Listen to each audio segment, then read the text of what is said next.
Stephen A. Smith versus the NABJ, Byron Donalds for Florida governor, the U.S. Lincoln near Iran, and Georgia's governor's race heats up. Political consultant Emille Bryant returns from his 500-plus mile trek across Spain and jumps straight back into the political fire. What's facts, what's spin, and what aren't they telling you? Politically Conscious, episode 80, Wednesday at noon Eastern, live on the Mental Dialogue YouTube page. If you're tired of the propaganda, listen to us. Emille is back. I am your host of the Politically Conscious, episode 80, man. Can y'all believe we 80 episodes? Wow, this is beautiful. A lot. Yeah, man. And we still growing. We still growing. So thank you for all the watchers out there. Make sure y'all are sharing this show. This is episode 80. Emille just got back, as we just highlighted, on a 500-plus mile trek across Spain. So we'll go into it real briefly because we got a lot of cuts. It's our first time as a gang being all back together. This is how we started on Politically Conscious 1. Myself and my brother Shelly Winters is on this thing with us as well. But Emille, man, just a quick, tell them who you are real quick and tell us about this track, because I got something I want to say about the track real quick, and then we'll keep this thing moving. Go ahead, brother. Emille Bryant, political consultant, author, speaker, and my job is to advise my clients who are political candidates to tell the truth. Tell it early, tell it often. Bad news does not get better with time, and the people need to know so they can make informed and intelligent decisions about the policies that affect their lives. I was in Spain for about a month and a half doing what's called the Camino de Frances, or the Camino de Santiago. And that is a pilgrimage across the northern part of Spain, from the Pyrenees of France all the way to almost the Atlantic coast. And that's because the remains of St. James the Greater, one of the apostles of Jesus, are said to be in the cathedral at Santiago de Compostela. So 1,000 years ago, after the Crusades, people started making this trek, and it's just become a cultural phenomenon. People do it for religious reasons, spiritual reasons, for the challenge. It's a well-built, well-known path across Spain that gives you a chance to see culture, history, food, wine, and man, I'm telling you, it was a blast on every front. Man, ain't no way walking 15 miles a day is a blast. I ain't trying to hear it. But here's the thing that he leaving out, y'all. Shelly, you know how when you're really in love with somebody, you say, ain't no mountain high enough. Hey. Ain't no ocean wide enough. This man walked 500 miles to get engaged to his wife-to-be. Right. Now, luckily, my fiance already said yes. So if you're watching this, baby, I ain't doing 500 miles for you. I'll watch it every day, but I ain't got 500 miles. I walk 500 feet.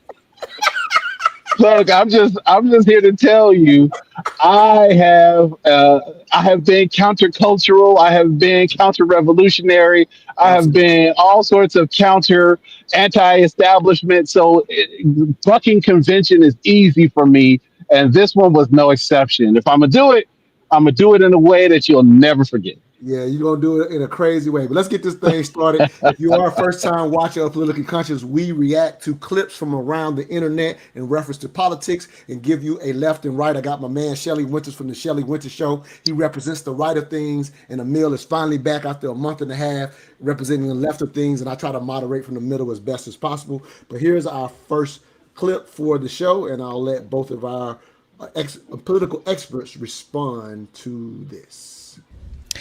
Some breaking news tonight. President Trump has fired the leadership of the Election Assistance Commission. This is a commission that's responsible for providing support for election security to the states. It is a bipartisan commission, and Trump has now apparently gutted it completely. This is coming at a time when the president has been very transparent. He wants to change the voting rules. In fact, just this week, the New York Times reported that the administration is threatening to withhold anti-terrorism funding from states that refuse to make changes to their voting rules. But this commission is also responsible for certifying election machines, which has been a key target of President Trump's anger, especially over the 2020 election. The Brennan Center tonight responded to this by saying that the commission, by law, is required to have 4 members, half of which, 2, are from the opposite party. So it's bipartisan by law. Now, it's unclear if President Trump plans to name new members to the commission or simply leave this commission without leadership altogether. But there is a law in place that requires that it remains bipartisan. One of the other reasons that this could be happening is, remember, not too long ago, the Supreme Court just said that the president has pretty broad leeway to fire members of independent commissions. That essentially paved the way for this to happen tonight. We're going to discuss this and the implications for the upcoming midterm elections, which are now just a few months away. And President Trump continues to push for major election changes while we are in the middle of an election cycle. We'll see you at 10 p.m.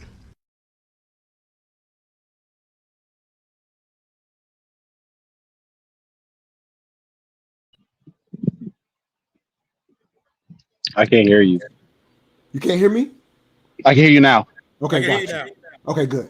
Okay, so the reason I started with this is because last week, myself, Shelly, myself, and Leo, we were trying to hold it down without you. And so last week's show with Leo, actually a week and a half. It was actually been a couple of weeks since we had a show. So the last time we had show, episode 79, one thing that we highlighted at the end was that there's not enough alarm around the push for our quote unquote safe elections. We kind of pointed out that all the evidence shows that there's really it's really a non-issue. While there have been some real issues, they are so minimal that it's basically a non-issue. And Leo, who's part of the Carter Center, they actually check elections all around the world or whatever, highlighted that the Americans, that the U.S. is one of the safest. But we still have, if you will, the president pushing down this path to the extent that there are even DOJ officials. I just saw this just a couple days ago, prepared to be at the polls in Miami. That was highlighted recently. I saw that online. So I don't know if that part is true or not, but supposedly that's out there as well. So I highlight this because Leo said this right here should be a nonpartisan issue. That we're pushing this, and that we even the media, to Leo's point, isn't pushing this for enough. And Leo said he don't feel like the Democrats, who should be the loudest ones, still ain't pushing it enough. So I just want to see what both of y'all thought, because that came down since our show. That was a long intro, but either one of y'all can jump in on what Abby Phillips is pointing out. So let me jump in real quick, because first of all, you're probably going to see a push from the president and this administration in blue areas, if not blue states, definitely blue areas of red states, especially places where there's the potential to swing an election based on swing states or where the numbers will indicate. So you're not going to see this in places that are red strongholds. You're going to see this in places that are going to be swing states or blue strongholds. The other thing that I'll say that this should concern all Americans is not just that he's attacking the integrity of the system, but that he's trying to make permanent changes to a system that he's only a temporary custodian of. And what that means is there's going to be as the pendulum swings both ways, there's going to be this robust pushback. Now, that pushback is going to come now in terms of people just resisting all of this, but then there's going to be another pushback, especially as we get closer to the midterms, where if the Senate and or House flip, that there's going to be this intense scrutiny on this administration, which is already coming, but over this particular issue. So there's a lot that's going to happen that I don't think is very well thought out, in my opinion, not just because of the temporary nature of our politics, but also because you're giving ammunition to another person some years down the line to question the integrity in this manner, instead of saying, hey, here's some data that goes with these anomalies. You're just saying arbitrarily, I don't like it, therefore it's bad, and therefore here's what I'm going to do about it. And that ammunition is not going to work on behalf of the American people at all in the next probably half a decade or more. Yeah, let me jump Shelly in there. Any thoughts about this being a nonpartisan issue? That was Leo's thing a couple of weeks ago. It totally is. It totally is. The problem in our country is that if Trump says it, there's a knee-jerk reaction for the other side or people that don't like him to say we're against it. If the Democrats say something, There's a knee-jerk reaction on the right to say we don't like it. But this is an issue where everyone should be saying protect the elections. The Democrats will say they're already protected, or the means of fixing it are not the means they want, which I understand completely. The Republicans, by and large, when they lose an election, say there's a problem in the election, and so it as long as we have that system going on, I'm not sure there's anything that one can do. It's just going to have to let the partisanship play out. But yes, in order to what the Carter Center is doing, what Leo's involved with, I actually interviewed for that position a number of years ago. They wanted a bipartisan after 2020. They were looking for a bipartisan group of people to look at the elections, particularly in Georgia, but nationally. And they have that group. And Secretary of State Brad Raffensperger just put together an executive group of people that includes former governors, Shirley Franklin, and so forth, to do the same thing in Georgia. I think as long as we have those kinds of people that are trusted on both sides looking at it, I think that you'll only have the true crazies, if you will, questioning an election, because they only question it when they lose. It's a fact. Right. You know what I mean?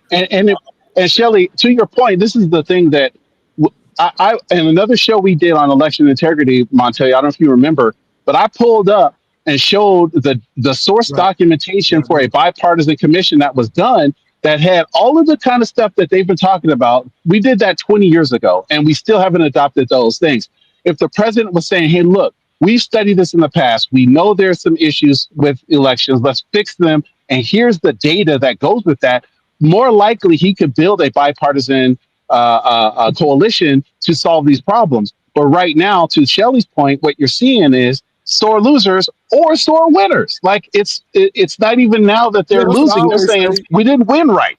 Right. We're having this dialogue with in a sense, a two-time president who's won twice, if you will. Right. So it's kind of like the craziest things for it to lead into this. But what I'm loving between y'all guys, which y'all have broke down for me, that there's still a check and balance in our system, despite this basically looking like an ego trip is how I look at it from my perspective.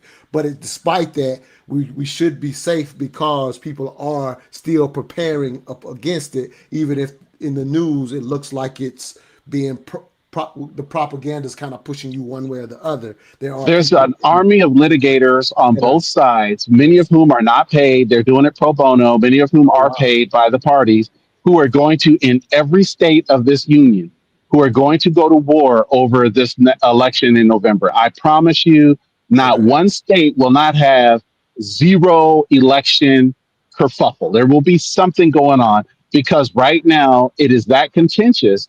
And everybody wants to make sure. So if there's ever a time where elections will probably be the safest and most secure they've ever been, it'll be this coming election.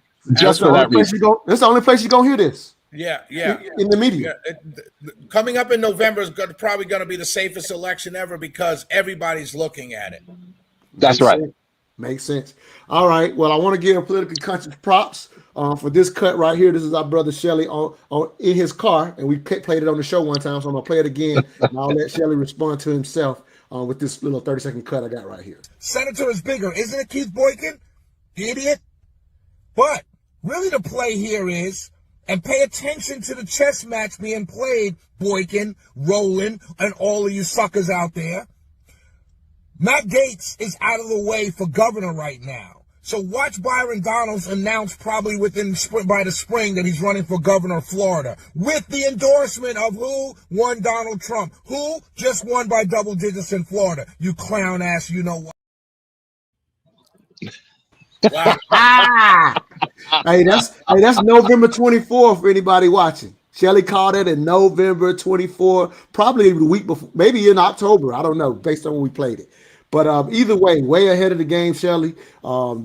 Byron Donalds is the GOP candidate running for governor, as you called it way back then. Actually, that show was one with Leo, and Leo confirmed what you said as well.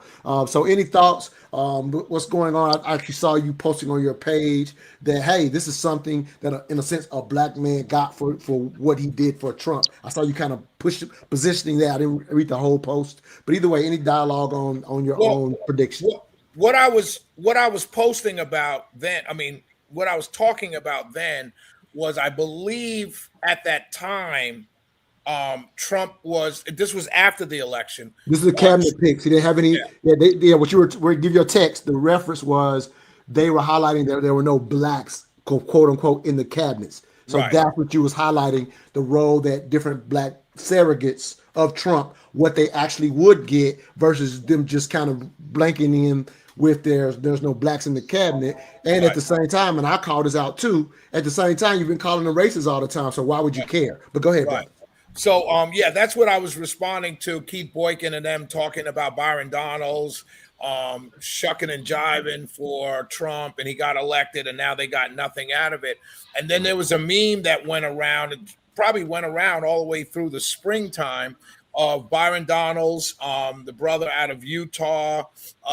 What's his name, Emille? The Republican congressman who's retiring out of Utah, Burgess Owens, John James, Wesley Hunt, and Byron Donalds. And there was this meme of all their pictures saying all that cooning and you got nothing from it. Wesley Hunt made a strategic error by jumping in the Senate race, which was stupid because he was never going to get the Trump endorsement for that Senate race. The reason being is because Tallarico had already locked up that endorsement way before anybody even announced. So Wesley should have sat and chilled. John James is now the Republican nominee for governor in Michigan. And Byron Donalds is now the Republican nominee for governor in Florida, both of them with the Trump endorsements. So all of them did get what they wanted from that Trump support. So that's what I was highlighting today on my Facebook page. And then I had a guy, just to tell you, I realize social media a lot of times, not YouTube, brothers, but a lot of people commented. It just shows their total ignorance. It shows their total ignorance to politics. Because one guy came on my post this morning and said, he's a nominee, but that's not an appointment to the cabinet. And I'm like, potentially being the governor of Florida is a much more powerful position than an appointment in a cabinet position. But my point is that all of those brothers that supported Trump, Owens retired and he wasn't pushed out. He wasn't redistricting. He wasn't under pressure. He just retired. He got tired of the game and got out the game. He could have not agreed with the Republican Party as it is and retired. But for whatever reason, he retired. Wesley Hunt made a strategic mistake. Nobody forced him to. But the other two are now Republican nominees for governor of major, major states, Michigan and Florida. Okay, good stuff. All right. No, let me put a stamp on that because as much as I want to join the clown these brothers, the point is in politics, especially the kind of politics they're playing, they're not angling for positions that look like immediate returns on investment. They're playing a much more strategic game than people are giving them credit for. So the point was Byron Donalds specifically needed to position himself as a viable candidate for governor 3 years ago. So all of this was just setting him up so that he could be a viable candidate for governor today, so that when the endorsement comes, it doesn't look like it came out of nowhere. And people don't understand that game that he was playing was so strategic in that he wasn't just, hey, boss, give me a job. It was, do I have the grassroots backing in the state so that when I get the endorsement and the push, everything looks organic. It looks like it's supposed to happen. You can't do that overnight, and you can't do that in a flashy way. Absolutely. It's Byron Donalds knew he was running for governor the moment Trump ran for a second term.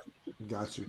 Let me throw this out too real quick, and y'all make it either one. Shelly, I'll let you jump on this real quick because I feel like you've alluded to this. Tell me, you can correct me if I'm wrong, but I got another one of our watchers, Xavier Shelton. He really highlighted he was happy about Byron Donalds getting the governor, and he put on his page he expects maybe even a presidential run. I feel like you've alluded to that, or maybe it was Leo. But any thoughts on that? This is actually even a longer play than what Emille just laid out to possibly even position himself for a presidential run in the future. Have you ever alluded to that? I know my friend Well, Xavier he's got to win first, right? Okay, that makes sense. And which he is, it's going to be a tight race because Jolly is no joke. Jolly used to be Republican. And so that's who's on the Democrat side. So what Donalds is going to have to do is question Jolly's Democratic. Is he a real Democrat? That's what he's going to have to attack him on because he used to be a Republican. And he's going to, and then tell, Republicans that he's not a real Republican. So he's got to play that kind of balancing act, which is easy to do when someone flips parties. But I think any governor, when they win, they immediately start having presidential aspirations because it is the next level up. And he's a young man. We don't know what the world's going to look like, assuming he wins and he serves 2 terms. That would be 28 and then 4 years, 32. So 32. Possible a 2036 run. We don't know what the world looks like in 2036. So, you know what I mean? It's hard to tell. But to think that he's not having those thoughts, absolutely, in the quietness of the night with his team and his wife, of course it is. It's only natural. Makes sense. If he governs well, if he wins and governs well in Florida, if he kind of, he's got both big shoes to fill out of DeSantis, and he's got some damage to control from DeSantis. If he can do both of those things, fill those big shoes and control the damage from DeSantis, he will elevate himself from the governor of Florida to national stature within the Republican Party. But he's got a very tough road to hoe. The first of which is getting past Jolly in Florida. If he does that, though, and he can govern well, absolutely, he'll be looked at in 2032 for a 2036 run. And it wouldn't be unquestionable to see the pathway he took from 2024, 12 years later, to a viable run for the president in 2036. Absolutely. Well, that would absolutely go against the narrative that we currently have about the Republicans. I'm talking about the one that's just pushed out there. That would absolutely go against. Well, let me tell you, to that point that you made, John James is a viable candidate in Michigan for governor. Yes, for governor, right? Emille, he's running for governor, not Senate. Yeah, governor. He's a viable candidate for governor in Michigan, and Byron Donalds is a viable candidate for governor in Florida. I don't know of the Democrat Party having African-American candidates, with the exception of Keisha here in Georgia, viable candidates for governor across the country, particularly black men. Of course, Wes Moore is already in Baltimore. I mean, in Maryland. I'm sorry, but I don't know any others. So right now, the Republicans, the party of the racists, are winning that. It's 2-1. It's 2-1 right now. Huh? Yeah, 2-1. We have men. And we have men. Hey, 2-1 on who got the good blacks. Right. Hey, we keep it real here. Here's another cut. Definitely want y'all to respond to. Actually, Emille, I'll let you respond to this one first. For sure. Is there enough food on the USS Lincoln? Yeah, it is. That was a CNN fake report. The Lincoln has been out there for a period of time, good period of time. But over the years, we've had them out there much longer. I was at a group meeting, and an admiral came up to see me over the weekend. And it was at a big group, and he happened to be an admiral retired. He said, I've been on ships that are out there much longer than that, sir. And I know people on the Lincoln, they say it's beautifully maintained. And so again, this quote-unquote fake news report has been corroborated by multiple mainstream accepted media outlets and multiple sources, both on the ship and the loved ones and spouses and partners and family members of the sailors on the ship as well. So there's a lot of credibility to these reports. And the fact of the matter is That ship has been deployed since late November 2025. So they've been out there even technically before the Iran war started. Number one. Number two, according to recent reports, and we did a video about this, it was precisely because Iran was able to successfully cripple a logistics depot, logistics hub at the beginning of the war when Trump started this disastrous war that has caused the supply issues, and therefore ultimately, as one thing leads to another, the atmosphere of despair on the USS Abraham Lincoln, such that multiple sailors have attempted to throw themselves overboard. It's because Iran was able to successfully wound our logistics arrangement, our logistics supply lines and things of that nature that caused the supply issues, which has contributed to this disastrous situation. So this idea of, well, other people have served on ships a lot longer. Well, perhaps when they were sufficiently supplied with tight supply lines and, seamless logistics, which we don't have because Iran was able to hit them. That's the difference. Yes, Mr. President. Have the people leave. Don't you find them nice? It's absolutely true.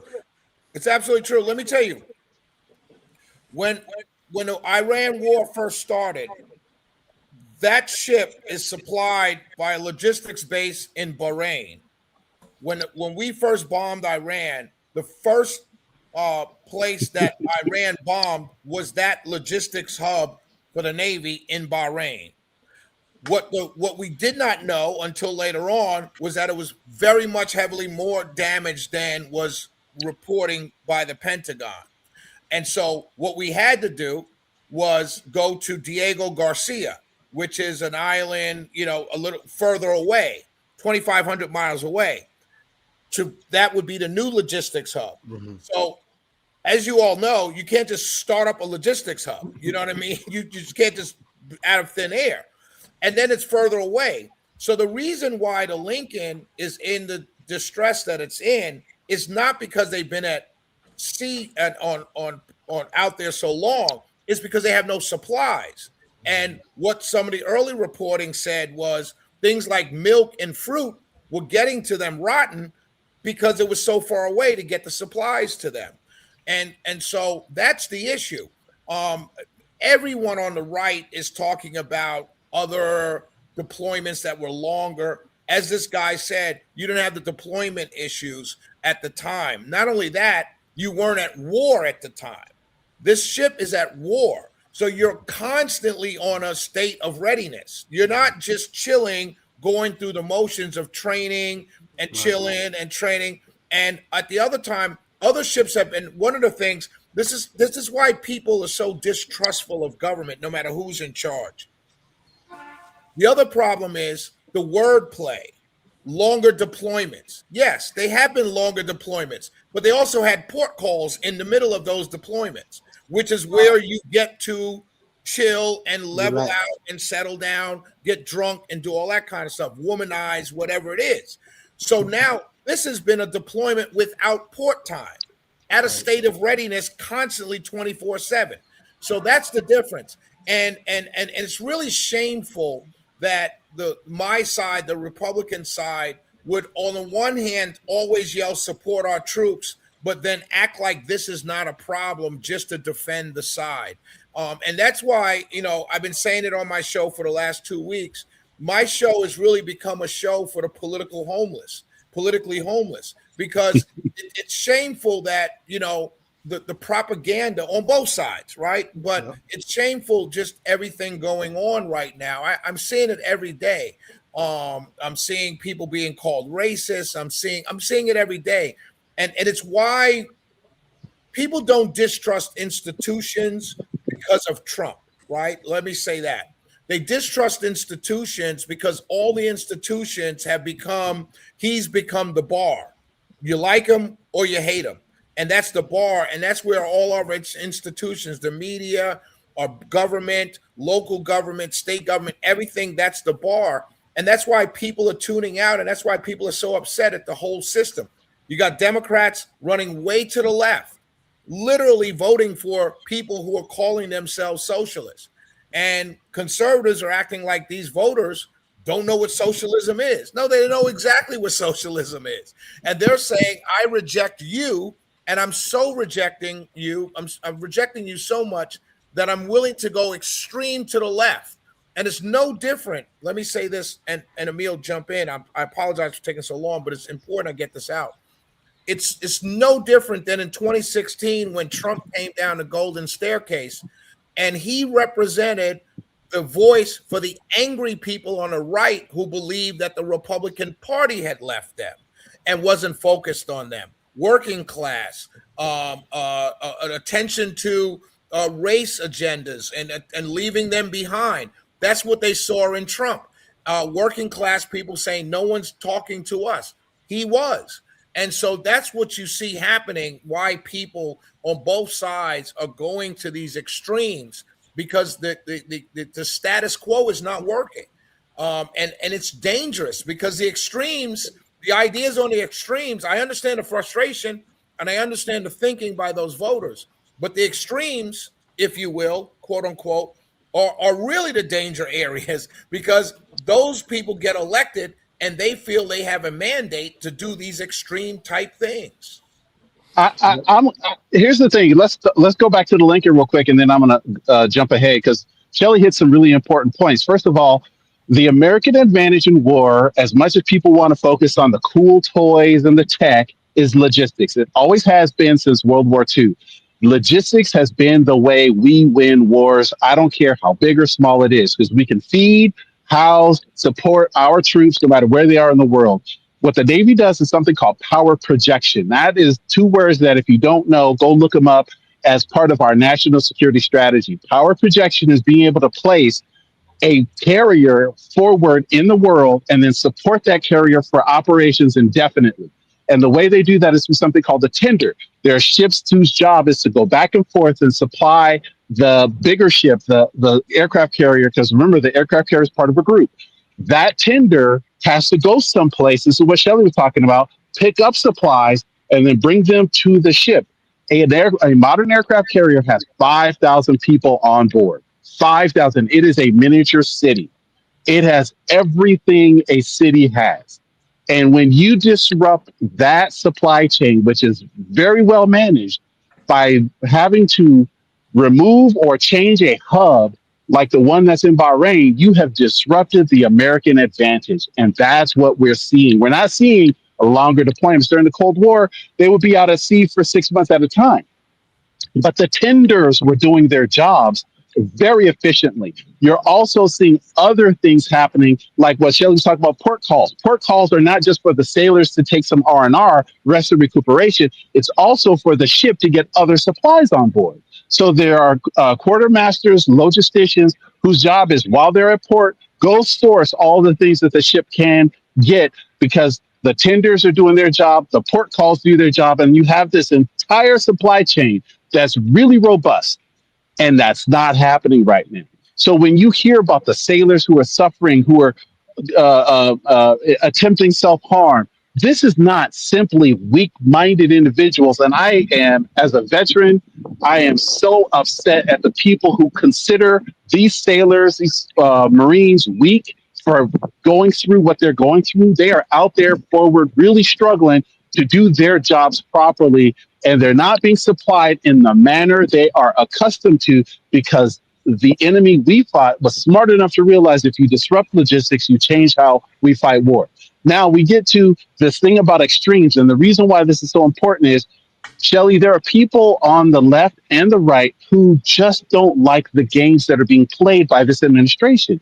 For instance, the Kennedy Center is a prime example of quote unquote extremism.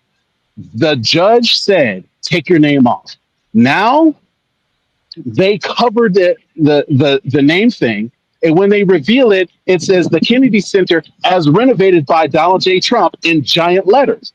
Those are the kind of things that you say, wait, why didn't you just take your name off the thing? The law says you're not supposed to put your name on it, but now we have to have this. So it's not just Trump derangement syndrome. It's not just extremes. People are seeing these kinds of games being played. Now, if you ask me, someone like Mamdani is not extreme. He's just saying, I'm going to do what I can to make the city run better. And here's my vision of that. And then you got people accusing El Said as the Senate candidate in Michigan of those same kind of politics. And there's, I think Fong is her name, that's also a Democratic socialist. And you're seeing these people say things like, they're very populist positions, But the problem is that populism on the right or left is very dangerous. And this is what Shelley was really emphasizing, because populist positions often lead to extreme behavior by candidates. They can start with, I'm going to help make sure the potholes are covered. And then you end up someplace that you really don't want to go. So you really have to be careful that you're seeing the result of these policies really reflect the will of the people. And then you have to contain those to make sure they don't go way out to the extremes, which is very possible when populist candidates take charge, whether it's to the right, which is where Donald J. Trump was, or to the left, where some of the Democratic Socialists are. They're not extreme, in my opinion, but the potential is there for them to get to a place that many people may not want. So we have to be very careful that in this administration, you're seeing the kind of games being played that lead to people saying, are you seriously representing me? Or are you just putting your name on the Kennedy Center out of spite for the courts? Those are the things that really have to resonate. Let me say this, 'cause I got to go to a quick commercial as well. So I'll just kind of wrap up. The beauty of what I feel like just happened on this show was just giving people, in a sense, the actual facts on what happened with the Navy ship. And the sad part, Shelley, if I can say this, hopefully Emille will jump back in here. The sad part is I grew up at a time when I was young in the 80s. I felt like the news would have done just that. I know now the news competes with 1,000 other channels. And so, therefore, the news plays to the propaganda because it gets eyesights. So that's why we only, from my opinion, heard the extremes. Oh, this is, we heard stuff. This is longer than any other deployment. You know what I mean? Like all these things that are not factual is everything we laid out here. So again, that's why we say, if you're tired of the propaganda, listen to us, because we're just telling you actually what happened. And at one time, our news used to be able to do that effectively when they wasn't competing against 900 channels. So that's the reality. When they weren't profit centers for giant corporations. Right, exactly. All right, let me play this quick commercial, and then I'm going to share the screen to get into the Stephen A. stuff. So this is a 30-second commercial for everybody watching. Then I'm going to do a share screen to talk about what happened with Stephen A. and the National Association of Black Journals. Think your opinions are strong? Prove it. Friday, August 21st, Soapbox Dialogues. Put your ideas under pressure live. 5 minutes on the Soapbox. Audience questions. Push blacks. Clap blacks. No scripts. No echo chambers. No hiding behind social media. Featuring Chaos the Conqueror, Dr. Zach Talley, Marshonda Dixon, and Dr. Terry Barber. Donation entry. Limited $25 VIB tickets. Get yours at mentordialogue.com. Mentor Dialogue, where culture thinks out loud. All right, let me share this screen. Can y'all hear me right now, Emille? Loud and clear. All right, cool. I'm just checking. I'm doing a share screen real quick. Let's see. This should be it. Yeah, this is it right here. All right, if y'all have both watched this clip and get y'all response to this. You got up there in front of Sean Hannity and his bust down middle part toupee and let that man call these black women radical, which they're not. Now, I've sat beside Republicans many a times on cable news TV. So the first thing you should have said is, well, first of all, they're not radical, and I didn't characterize them as such. So the fact that you don't even listen to even correct what is said about black women is exactly why your ass got the thumbs down award. Because look at how you let that white man talk about these black women that are distinguished, accomplished black women who are also beloved in our community because they have our back. And yet you went on your MAGA tour to get some pats on the head. Oh no, you one of the good blacks. Oh, the bad blacks is just picking on you, and how dare them. That whole exchange just proved the point. The reason why you have to go on the MAGA tour to get the pats is because you don't, with all your accolades and all your success, you have not built a network of black media that you are in community with where you could go have this conversation as an in-house conversation. You could go and talk to the blacks and have this conversation, but you don't want to be called out. I've never seen a clip go viral with him and the black. Does he have black women on the show? I'm assuming at some point he has them. He had Byron Donalds on. Did you see that interview? I did. I did. That was a safe space for him. I'll tell you that much. And that's my whole point. My whole point is that with all of your accolades, nothing in what he said talks about how, at least in the political structure, he has put black women on, and black women are fine without him. Be very, very clear. You got up there in front of Sean Hannity and his bust down middle part toupee. And let Can I say something? Yeah, hold on one second. I got one more clip. I Can I say something? Hold on one second. Hold on. Now, I've sat beside. I gotta stop it. Hold on one second, and I'm gonna play another 30-second clip, and then you can say something. Hold on one second. The reason I've had problems with some of the things he said is because he don't keep that same energy. If you're going to, especially in your position, being black, have a conversation about our community, that's inside of our community, about someone who belongs to our community, you got to go into that conversation with a different sensibility. Doesn't mean you don't tell the truth, but you got to be aware and observant about certain things. The right often comes after Jasmine Crockett because of the way she speaks, because of her persona, the way she comes off. They call her ghetto. Was it Lauren Loomer with her stupid, crazy ass called her Shaniqua? Constantly insulting this woman. And here you come launching some of the same criticism. It's all right if you said, hey, I think her policies are dog shit. I think this or that. That's fine. But that's not what you attacked her for. So that's why people had a really big problem with it. And then we see Donald Trump call you stupid. He called you low IQ. He insulted your intelligence. And people were wondering, are you going to give him that Jasmine Crockett energy? And you didn't. Yeah. So, first of all, let's go back to the first person. I'm going to say something. I kind of said it on my show. I didn't say it as vociferously as I will right now. That first sister is the problem with the matriarchy. Right now, we have allowed black women, and I'm not saying all, I'm saying that sister right there and many others. We've allowed them to control the narrative in our community, and we've allowed them to dictate who's right, who's wrong, who's black, who's not, all of this stuff. And it's wrong. First of all, so that's the first thing. The second thing is she kept saying, have this community conversation. It's I almost cursed. It's the internet. White people saw Stephen A. videos. White people saw people talking about Stephen A. getting a thumbs down. There's no such thing as a black conversation within the community. There's no black Twitter. There's no black Facebook. It's all the internet. Everybody saw it. That's the second thing. The third thing, and this is the most important thing, Jemele Hill was on Don Lemon, and she broke down everything that Stephen A. Smith has done for African Americans in sports media. She broke down how many black producers and people he brought on ESPN's First Take. She broke down how Frank, quite speaking or whatever, he put in a segment that was for black reporters like her and others, Grant Howard and others. She talked about it. She talked about his body of work when it comes to the black community, particularly HBCUs, is so strong. She did that on Don Lemon's show. Now that, I don't know where that clip, because she had the same shirt on, so I don't know what came first. Yeah, it's the rest of it, Shelly. So right. Just keep in mind, because she's a big fan of him for the reasons that you just said. Right. So just keep in mind that she's still. I'm not saying she's right. I'm just highlighting that she still made the critique even with that. Right. So and her critique. Yeah, she's not doing it as if. I understand. Yeah. So go ahead. I just want to kind of say that. Right. Go ahead. And her critique is valid, right?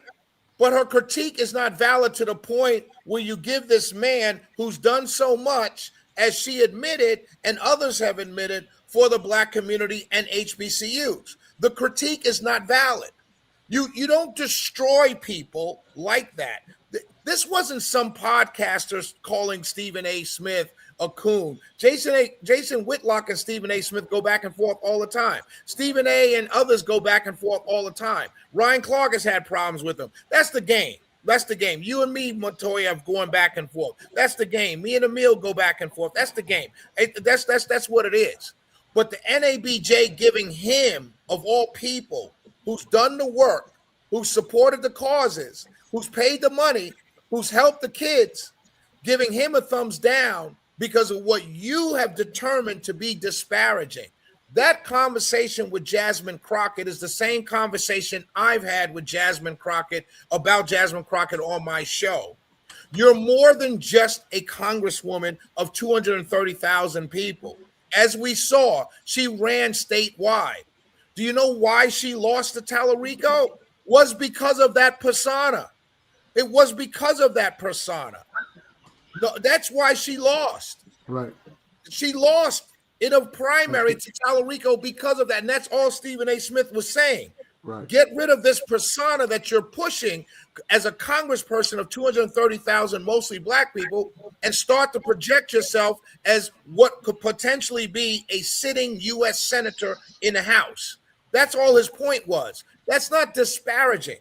That's just an opinion given by a guy. Disparaging is what Republicans said about Stacey Abrams being heavy set or big, right? That's disparaging. Disparaging is saying Kamala Harris slept her way to the top. That's disparaging. He never said any of those things. And so I think this whole Stephen A. thing really proves to many of us, and Emille may feel differently, but proves to many of us that many of our organizations have become mouthpieces for the Democrat Party.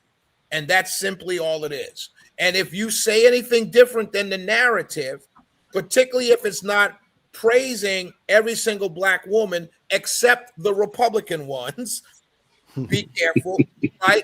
Then you are anti-black. But you can dog Winsome Sears. You can dog any black sister running for office on a Republican side. You can call Condoleezza Rice a bedwench. That's all fair game. That's all fair game.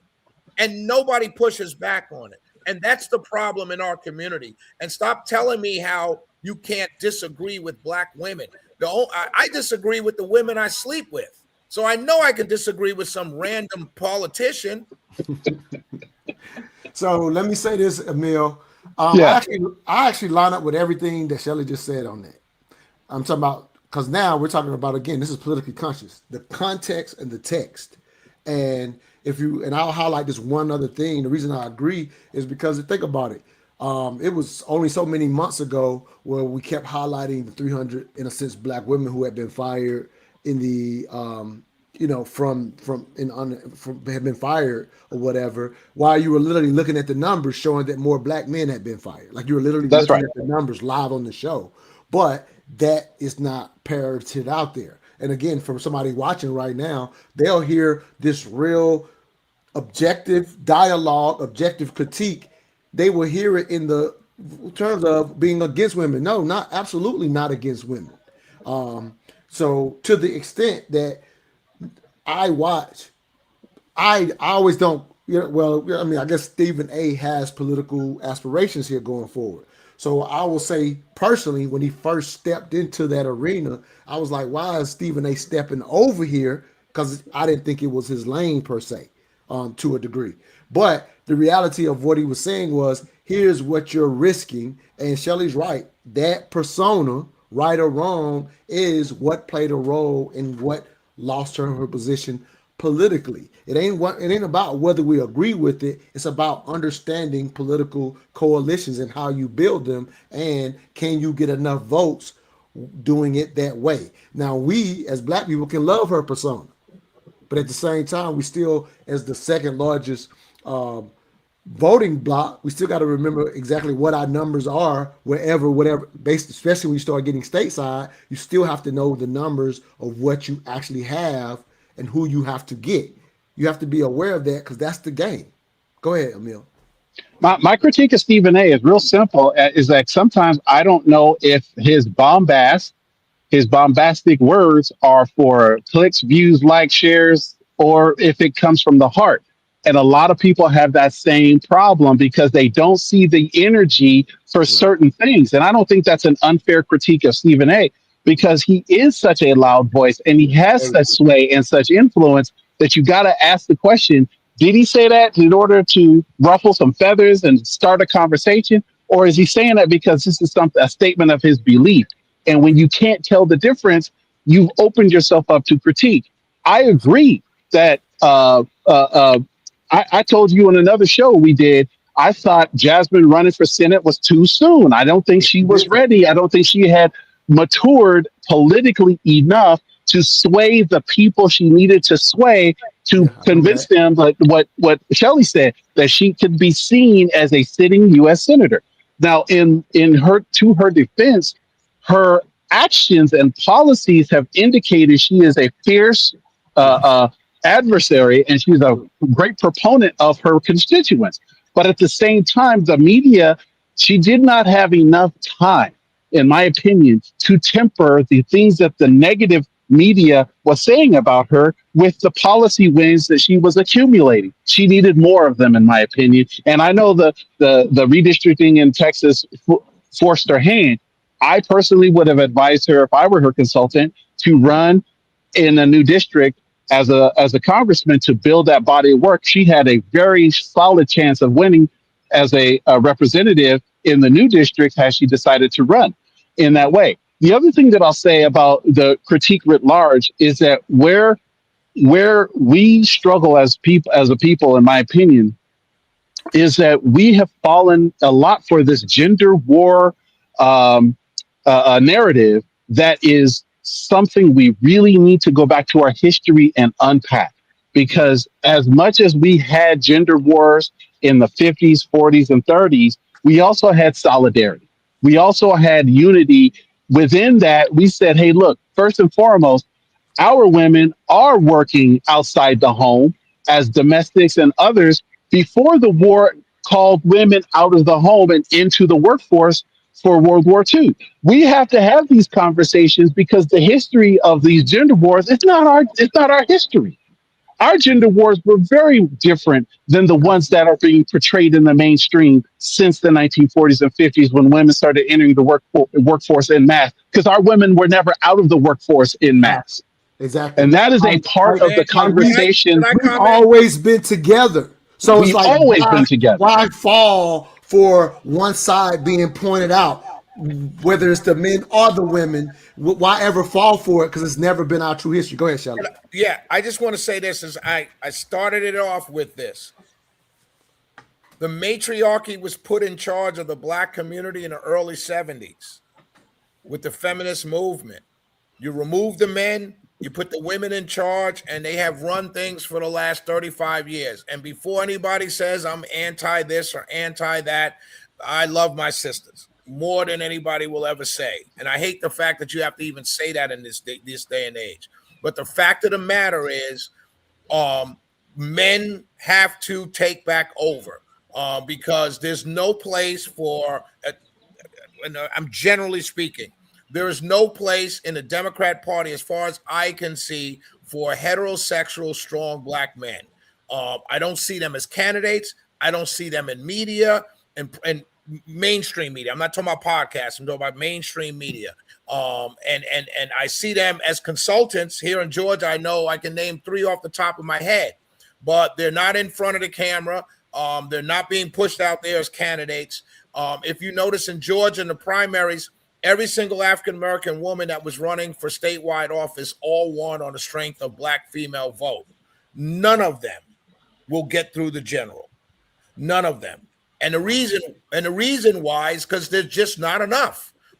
It's just not enough. The numbers are not there. The numbers are not there.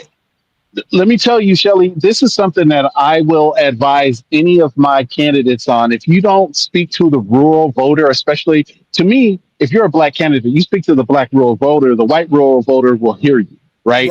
Because that sound echoes in the country differently.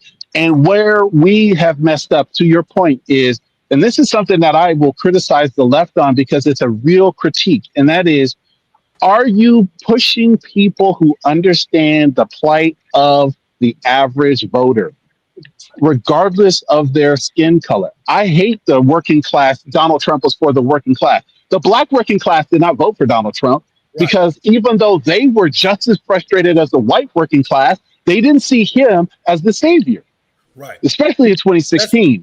Perhaps less so in 2024. But where I'd like to really focus on is giving people a sense that it's not a matriarchy per se, as much as it is, there is a mainstream push especially the Democratic Party, but not exclusively, to make women writ large, but especially black women, the face of the party in many ways. And what that does is it asks the question you're asking, Shelley, and the question you're asking, Montoya: where are the black men?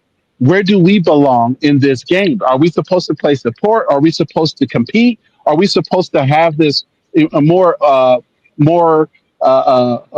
visible role? Where do we go? And the challenge that the Democratic Party has specifically is you're not going to win with sisters who appeal to sisters. You're going to have to teach them how to appeal to a larger group of people, and you're going to have to put some men back into the positions that allow them to compete for these visible positions. Otherwise, you're going to alienate not just men because, oh, well, you know, Not we don't like going. women. Let me do No, this. Let me do we're this. just gonna Let you're me gonna do this. alienate the men who are trying to Let's come not up. say going. We watched it happen. It's already we You're watched it happen. absolutely right, Like 100%. Shelly loves to. He doesn't do it anymore, but he loves to try to bump that number to 25% of black men who voted for Trump, but it was really 21. You know, it's only 4% difference, but it's already happening, so it ain't going. It's already happening. To y'all point, Right. I do want to do this real quick because I know Shelly doesn't have as much time as you have, Emil. So I do want to highlight he and I have been having a battle here in Georgia. So I want to play a cut from him talking about Rick Jackson, so he and I can have that dialogue before he goes. So let me play this cut real quick. For a voter base that should be voting for you already. But pointing out the racial makeup of Rick Jackson's Jackson Healthcare Company only plays to the most hardened of hardened, I guess, black people. Money, look at it and say, oh, okay, well, aren't most corporations that kind of makeup in their C-suite? Delta has a lot of African Americans that are vice presidents and so on and so forth. But if you go to their first landing page that says leadership, it's all white. You've got to go to the second page to find the black people. Does that make Delta somehow not know the black community? Not at all. 68 of the top 80 companies in the Fortune, 68 of the top 100 Fortune 100 companies have all white boards of directors. Does anybody not shop at these companies? Does anybody want to boycott these companies? No. So why would you attack Rick Jackson for the makeup of his executive leadership team? How does that make him not good or not? No, it's a ridiculous attack. But one thing you need to note, if you see this social media, he has a lot of white women. So women are no longer a part of the minority group. In the victimhood Olympics, women are not part of it anymore. It's just black people. It's a crazy attack by a serious campaign. A campaign that I would think knew better than that. Because what you're doing is, however you may think you're galvanizing the black vote for your candidate, which, by the way, you shouldn't have to. Really? Think about that. The fact that you have to galvanize the black vote for your African-American female woman candidate is telling already. But realistically speaking, what do you think moderate white, especially women, think about that attack? Think about that. Your white woman in suburban America, in suburban Georgia, Johns Creek, Brookhaven, wherever, she's looking at these attacks. She's saying, wait a minute, so if I even talk to Rick Jackson, my business, my small clothing business, my small restaurant, my small coffee company, it could be boycotted? That was the first attack. Then they're saying, wait a minute, you mean to tell me if I just kind of say something positive or a question, I could be boycotted? You mean to tell me my friend who may be on the board of Jackson Healthcare is a white woman? She's bad? She doesn't know black people because she's on the board of this company? And you can't say, well, he's the one running for governor. Well, no, because your attack is on the whole company. It's not on him. So I want to start out with I disagree with you on a couple of your points and kind of have the dialogue with you, Shelley. So when you say you can't say that he's how that clip ended, you can't say that he's running for governor, and I think that makes the world of difference of why these attacks matter, because there's not cause to boycott his company when you say 68%, 68 of the out of the 100 have all white boards. This is not a economic thing. This is saying, hey, this guy wants to run for governor of the entire state and be involved in politics.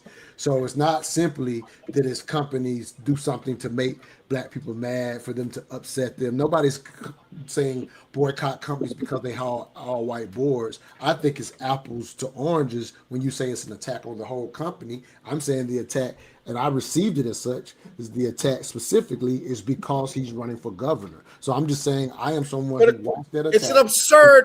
It's an absurd argument, sir. So it wasn't absurd. You said yourself. Let me say something real quick. What you said, it wouldn't be absurd if it was in Atlanta for a majority black. So how does it become absurd? It's an absurd argument because you're running statewide. You're saying to a guy running for governor statewide that because before he decided to run for governor, he didn't have African Americans on his leadership team. So therefore, ipso facto, he does. That's what the attack is. Let me finish. Rick Jackson doesn't know black people. He's slick talking, pandering to black voters for his running because he doesn't have black people on his leadership team. That's the attack. That is, you must add to the attack. What's that? You must add to the attack that he came out to be the Southern Trump, did not show up at a event in which he could have done a debate. I moderated that debate. Yeah, right. I know. And even you highlighted that it's not cool to align yourself with Trump at that time. Right. So why did you say that? Because that's part of the argument too. Let's be clear. That's part of the argument too. Listen, so let me say this. That's the part you're adding to it. What I saw, I'm doing my show. What I'm responding to is people posting a picture of his leadership team with the caption saying, and this is what was shared 45, 50 times from the first person who shared it, a guy by the name of Reggie Spencer, who's a surrogate for the Keisha team. So what was shared was a screenshot of his leadership team and saying, what does Rick Jackson know about black people if all white people are running his company? That's the attack. The Trump stuff has nothing to do with it because you didn't say that. Trump stuff has nothing to do with it.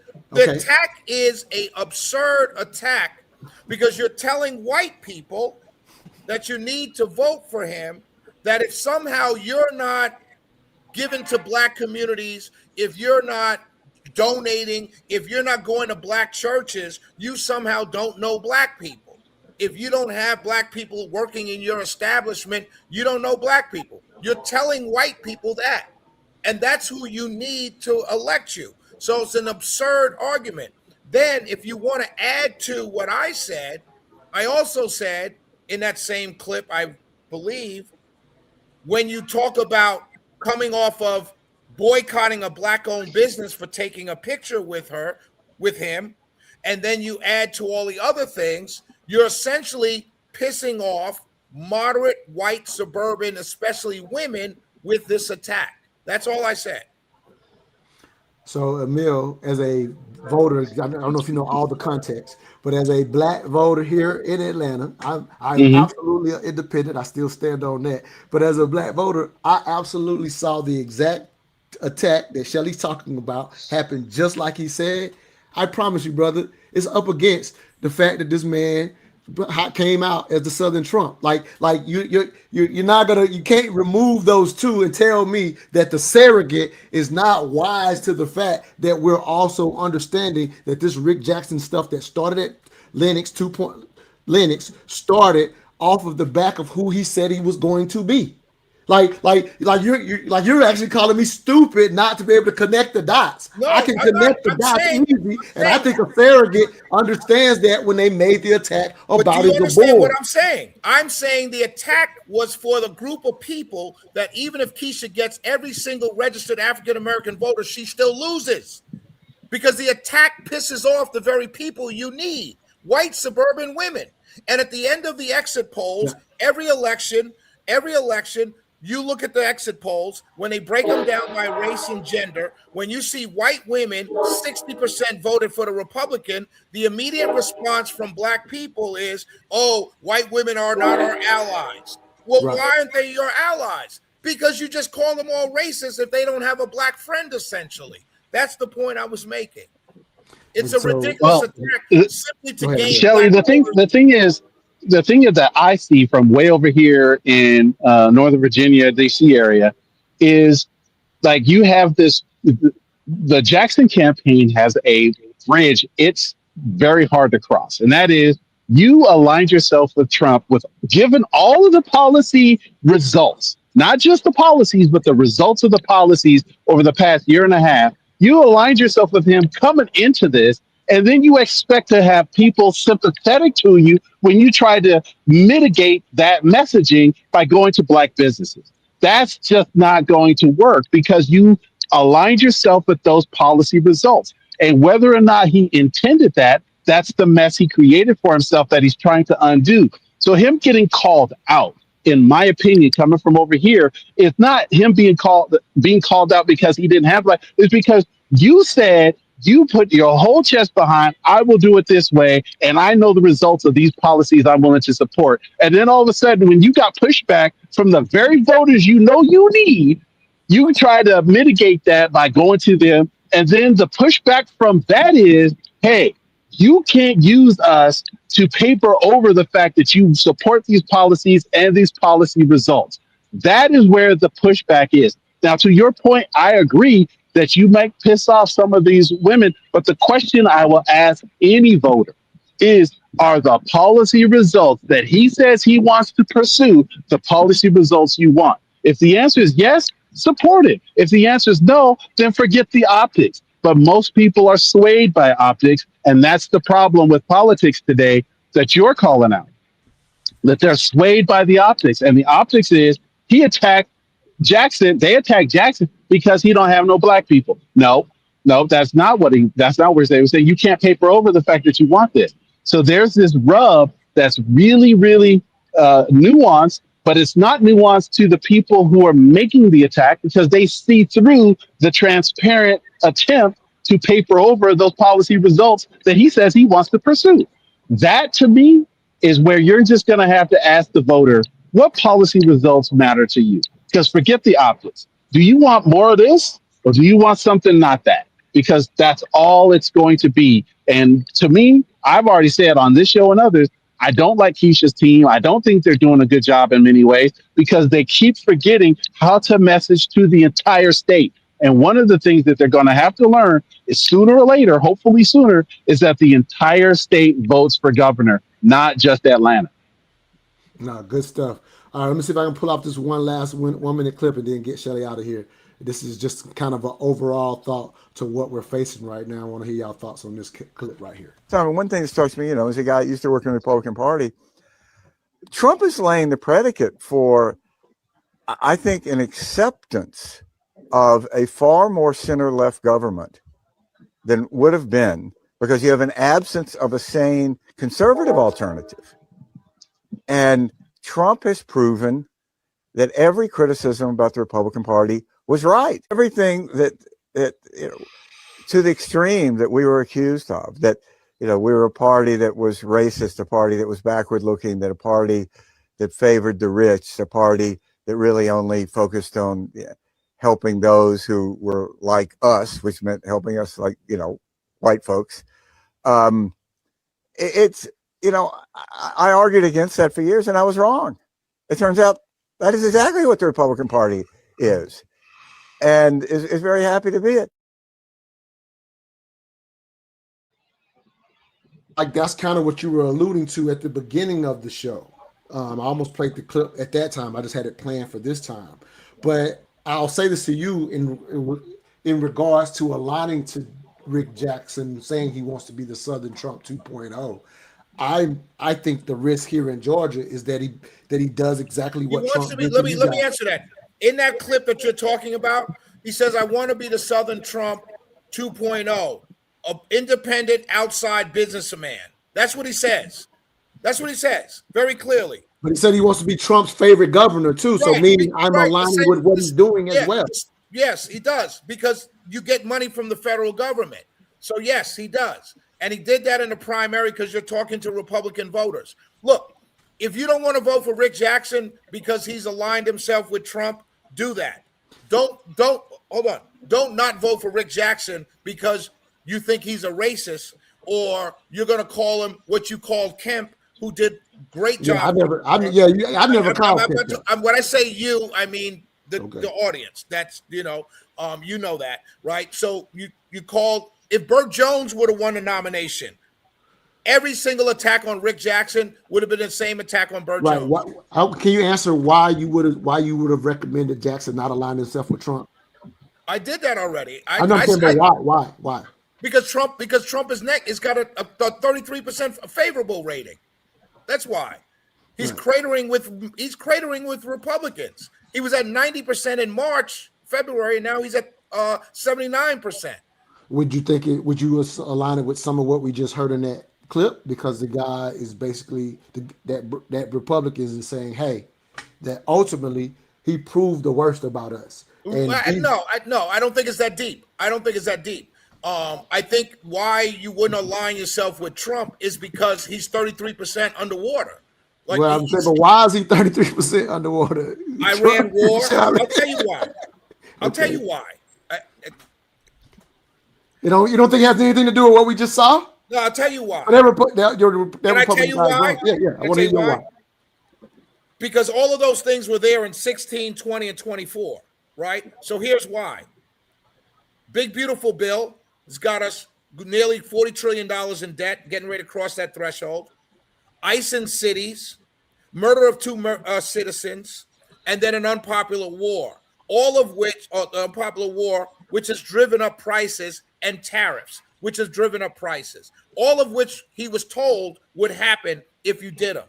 That's why he's underwater. That's why he's down from 95% support from Republicans and MAGA to 79%. That's why he's down underwater. When you talk about unfavorable ratings, you don't count Democrats, because Democrats are going to hate the Republican. And when Biden was in office, you don't count Republicans when you're talking about Biden's unfavorables. You count your side.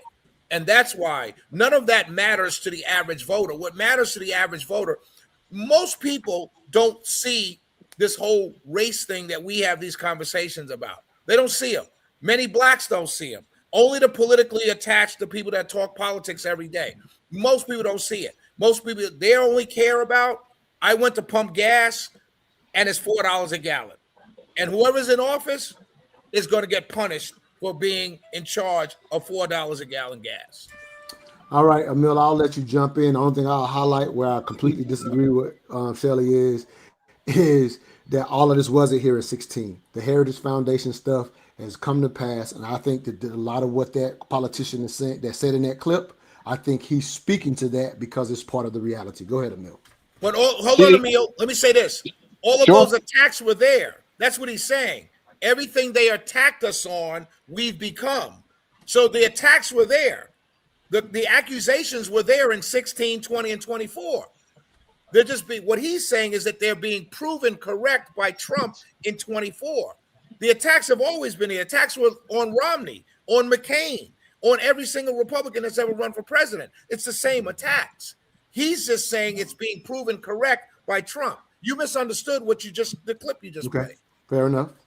I respect that. Go ahead, Emille.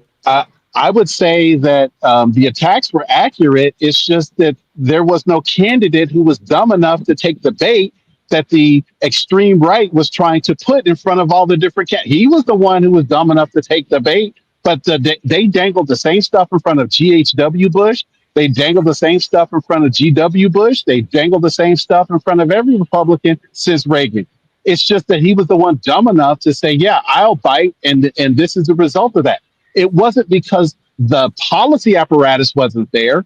The policy apparatus absolutely was there, which is why all this stuff has happened so quickly in the last year and a half, 2 years.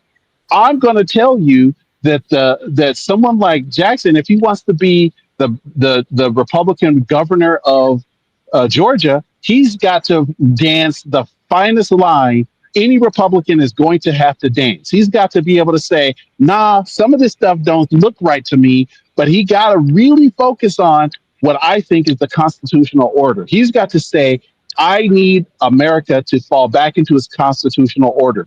He has a strong argument for that from both sides, from independents, because they see that's what's breaking down in many people. They don't say it that way. They see something different, but I can call it what it is because I'm a political consultant. It's the constitutional order, and he needs to be the guy that says, I'm going to bring that back, at least for Georgia. If he doesn't do that, people are not going to resonate with all of the other messages, in my opinion, because that's what's broken down in terms of what Trump has brought to the country right now. I don't think he will do it based on what I've seen. And here's the other thing, though. I don't know that he's going to have to dance the fine line that you're talking about, because I still think the ground game for Keisha is piss poor and it's too close. You already know my critique on that. It's too close to the midterms to where he may not have to do. If she was doing her part, then I agree that he would have to dance a fine line because there would be enough competition. But she's absolutely. Keisha's pulling this. She's pulling an L out of W's mouth, man. I'm trying to tell you, she's doing a really good job of making a mess of her run when she had a very viable candidacy when she first started. But look, I'm not on her team, so I don't know what's going on behind the scenes. I do know this, however, that Jackson, if he just doesn't fumble, is probably going to win, unless Keisha comes out of nowhere for the next 3 months and does some amazing campaigning grassroots stuff that I don't see happening. But if I was Jackson and I was advising him, I'd be like, look, before you go back and double down on anything, make sure you understand the message you're sending, because people right now are confused. They see a lot of things that are bad, but they don't know why they're bad. You got to be the one that says, I got to pull us into a very specific way of seeing our government work. Because right now they're not seeing that government work, and they're not seeing the government work the way they expect it to. And I know, Shelly, sometimes you get frustrated because the government's big and bloated and it does things. But the one thing it had not done prior to the last 2 years was outwardly trample on everybody's constitutional rights in such a way that has no echo in politics. It just looks like, wow, you could just do anything. Yes, you can. And there's no pushback. I agree. Because there's none from the House, there's none from the Senate, and that's the problem that people are like, wait, there's no balance in government? Where are the checks and balances? Someone like Jackson can be the person who says, I believe in those checks and balances, and I am here to help restore them. Go ahead, Shelly. Let me tell you this regarding Jackson and Trump. And I've said this to them privately. I've said it on my show. When Trump comes to Georgia between now and November, you're busy. You're busy. You got the ads out there. You on stage with him at the high school. You're busy from this point forward. What's huge, and this blunts the Trump message or the messaging that you've been talking about. He's going to be at a rally this Saturday in Beaufort, Georgia, with Governor Kemp and First Lady Marty Kemp.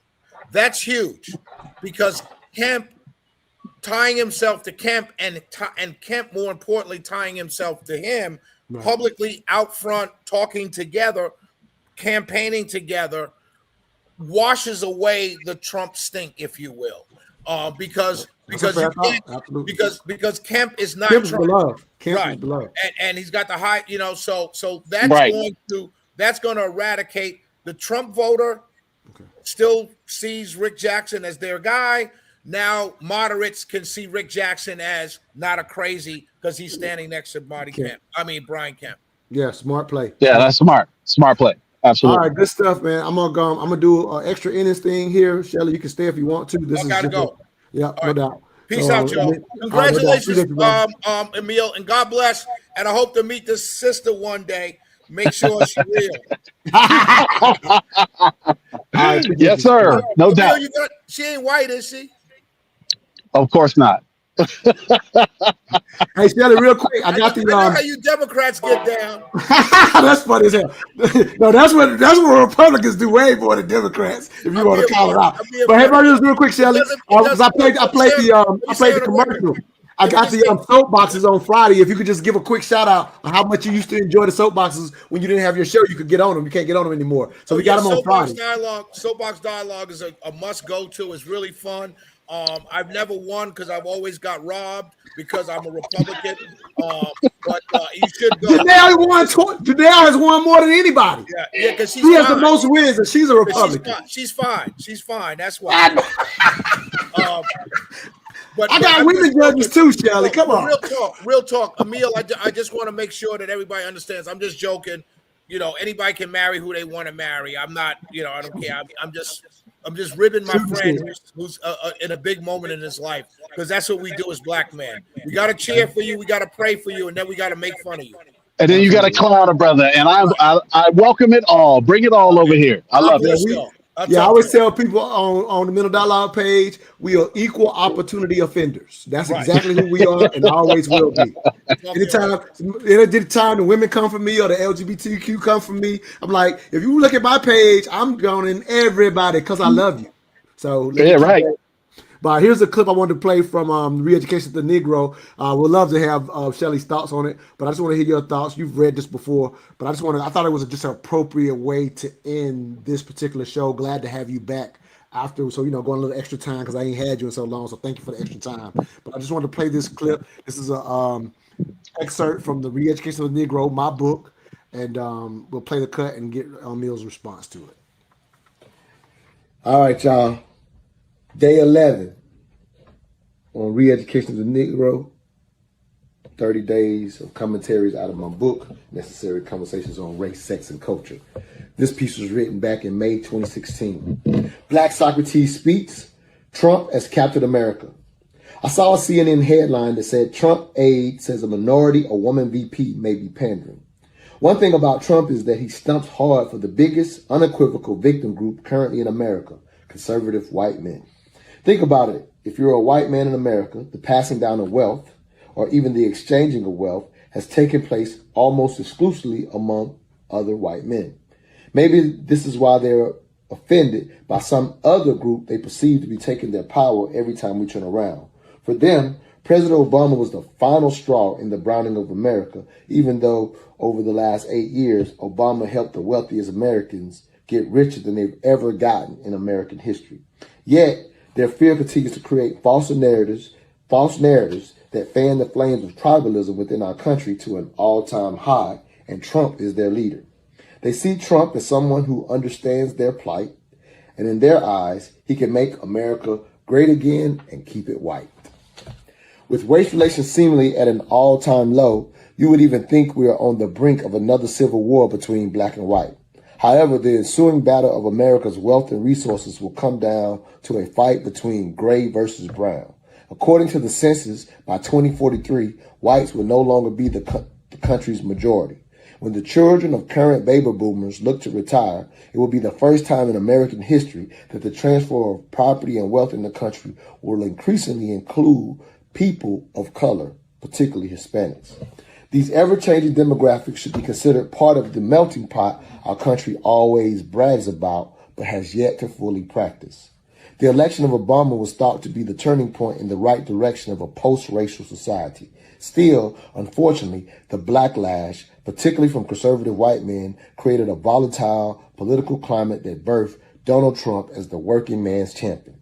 Ironically, Trump inherited his wealth versus the majority of wealthy people do not. Now he's Captain America. LOL, if there ever was one.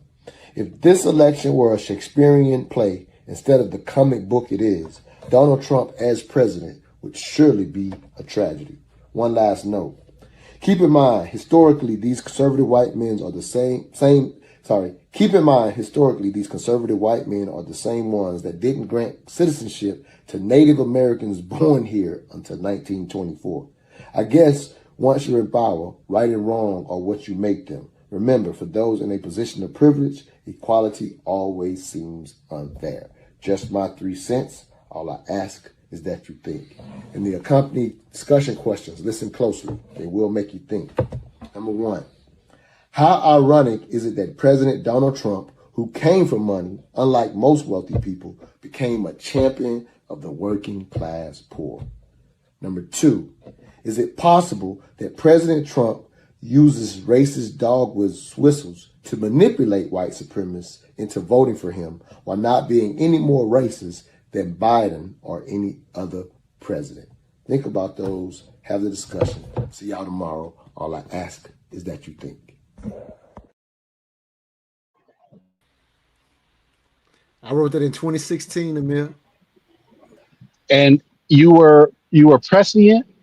The thing that I pulled out of that I think is pretty salient today is this context of having a president who's intentionally race bait, who's intentionally dog whistling, who's intentionally doing these things for the purpose of manipulating the electorate. And it's worked out for him beautifully. And the question that the electorate hasn't asked back is, how has he benefited? How have I benefited from those dog whistles, from those policies? Because the great replacement theory doesn't attack the core problem. The great replacement theory attacks the workers instead of the people hiring the workers.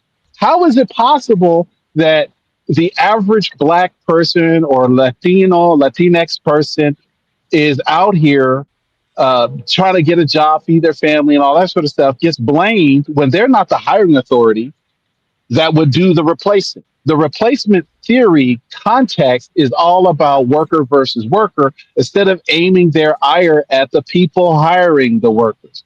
Nobody hires Black people or brown people differently than they would a white person. You can't blame that on the brown or the Black person because they're not the ones who make those hiring decisions. But that's how he was able to win, by getting people to see or to miss the obvious and see what was really hidden. We're all workers, but yet that problem persists, that he was the champion. He's not the champion now, I promise you that, because people are seeing the results of these policies after 8 years of marketing. We talk about him as a marketing genius, which he is. The problem is marketing doesn't win a war. The marketing doesn't bring those gas prices down. Marketing saying crazy stuff like we're going to make the Strait of Hormuz the territory of the United States doesn't actually make grocery prices go down. No, all of that bombast doesn't work. And that's where your call out was very, very real, because if it was a Shakespearean play, it would be a tragedy. But instead, it is what you called it. It is a comic book. It is a complete parody of the electoral system as we know it, and legislature. Yeah, I said it's actually a tragedy. Like to me at the time that if it were Shakespeare, it would be a tragedy. Yeah, I was saying at the time people might call this comedy, that this salesman is before us. I'm talking about the first one, right? I think that they were. My call out was that it would be a tragedy, and I can't say that the first term was until the end, and then at the end, I'm talking about just having an objective view of it. View at the end, I felt like it became clear cut for why we should stay far, far away, and to be able to run again and regain again. I've always said that is a reflection on all of us. It doesn't matter that you, in a sense, did not vote for him. It is a reflection on our country. Well, let me tell you, in other countries around the world, especially in Europe, but not exclusively, when they see things going off the rails the way we are seeing them, there are general strikes. There's a lot of riots in the streets. There's definitely rallies all around. And they're not just like, we're going to do it on No King's Day. Their rallies will come weekly or daily or until things change. And we don't have that kind of stamina. We got to go pay bills. We got to get, move the goods from one state to another. We got to do those things. So we don't have the kind of collective, mentality for change where people who didn't and did vote, when they see it's off the rails, they are like, you know what? We might politically disagree, but right now, until this thing is fixed, we all out in the street. And so what happened is, speaking of that piece, the dog whistles that he threw out I've always said I thought it was a waste of time to call Trump racist. I feel like it was a showman dog whistling to a group that had enough fervor that when he basically plays like the election was stolen, that group stormed. His ego allowed it to be. And that was like, wow, what are we looking at? And as a country, enough people latched on to do it again. And this is, I always forget how to say his name. Leo talks about this guy, the Scaramucci. Do you know that guy I'm talking about? Oh, yeah. Scaramucci. That's right. Scaramucci. Former advisor to Donald Trump. I literally pulled this up on the show as you were speaking because of what you said. And I think this is just the perfect ending to understanding where we're at. And I think we all, as constituents of this country, if you care, have to at least recognize what I think Scaramucci calls out easily. So I'll let you give one last thought to this and we'll close the show. This is a quick 40-second cut. This is the problem that a lot of people on Wall Street don't understand. When he does things like that, then the Clarity Act stalls because his opposition doesn't want to give him a win on something like that, which is, of course, the cryptocurrency regulation. And so he has broken every norm. He's taken things right up to the line. And in many cases, and I think this is one of those cases where he's over the line, but he doesn't care. And his poll numbers reflect that because his attitude, he wants to make money and he wants our attention. So the AI stuff is attention related. The express tweeting stuff is to make him and his friends money. And that's what he's going to do over the next 2 years. He's not concerned about the American people or whether gas goes to $7 by election day. And if Shelley was here, Emille, I would say we've been saying, we saw that coming from the beginning. Because Shelley feels duped. And we're like, how did you get duped? What Scaramucci said at the very end, all he cares about is making money, doesn't care about the people. I'm like, that's the guy I saw that was a comedy to even run from my perspective. So I agree. Ask Shelley, like, how did you not see it? But the answer would be that same angst that he appealed to is how you didn't see it. It was a showman. 100%. This is like World Liberty Financial it just got its charter to be a bank. So the vehicle through which a lot of this corruption has been flowing is now going to be a bank through which even more corruption can flow. I don't care about the politics. I care about the rule of law. You've heard me say this before. I've always been a proponent of it. I don't care about the politics at this point.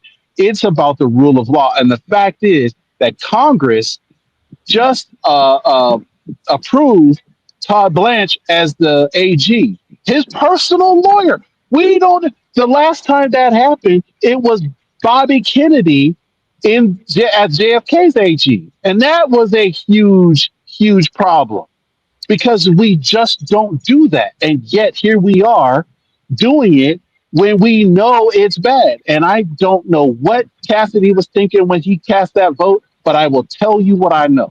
The rule of law is deeply in jeopardy because we are letting things happen that are so far outside the norm that will we see the norm ever again? I don't know because we're just so far from it that bringing it back is going to look extreme. It's going to look ugly. It's going to look vicious. And to Shelley's point, many times he said it, it's going to look partisan. Going back to the rule of law is going to look partisan because of where we are today. That's how extreme we are. That just saying justice be served will look partisan. Oh, it's just get back. The Democrats are in charge, and now they're just mad because I'm telling you, it's just going to be hard for people to see what Scaramucci was saying, which is all of this money is going to flow into the Trumps, It's going to flow into his friends. It's going to flow into the people who support him. It's going to flow into people who have no business being out of jail, whom he pardoned. And we're not going to be able to correct it easily because we are now in a hyper-partisan era. And the correction is going to look partisan. And I'm going to keep saying this till I'm blue in the face. If you fall for the hyper bipartisan, it will make you be less involved in the system. And that's how you leave it in the hands of the politicians that let us get here. If you leave it in their hands, it will only get worse. So the challenge will be to, through these realities, is to stay evolve, to stay politically conscious. That is going to be our challenge to you, because us as the working class, if you will, lining up in numbers is how you turn this around. If you leave it to be, we're going to keep seeing what we don't like, and it's only going to get worse. It's only going to get worse. The process. So as much as we're saying it may seem like doom and gloom is coming, it gets worse if we bow out of the process. So that's always going to be my challenge. If you listen to we have to be, and we are the voice of reason, Montoya. I've been waiting to say this for the last 6 weeks, so I get to say it. If you're tired of the propaganda, you're tired of getting people telling you what to think instead of giving you the information with which you can choose to think, you got to come to somebody who's going to give it to you straight, no chaser. You're tired of the propaganda. Listen to us. Thank you, brother. Listen Great. to us. Thank you for the extra time today too. Congratulations on the engagement as well, brother. Thank you very much, brother. I appreciate you. Peace out. Appreciate it. See y'all next week.